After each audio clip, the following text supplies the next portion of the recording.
Ayan mga kachati, nagmumuni-muni po tayo dito sa Queen's Park. Ayan, nandito tayo sa May Lagoon. Ayan po. Ayan, ganda ng upo ko dito. Katatapos ko lang. Instead na uuwi, dito lang muna. Ayan. Parang ang gandang umupo-upo. Para ang tagal ko lang naranasan yung nakaupo na ganito lang. Yung tumitingin lang dyan sa ano. Ayan o. Fountain natin. Ayan. May mga ano dyan. Wala akong pam-feed sa kanila. Wala akong tinapay.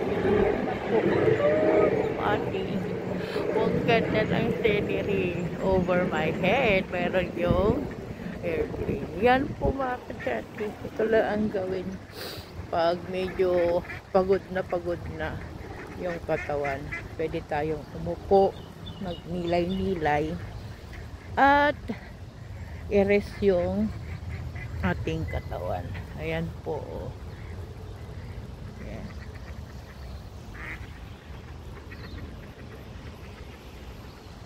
See you mga kachati.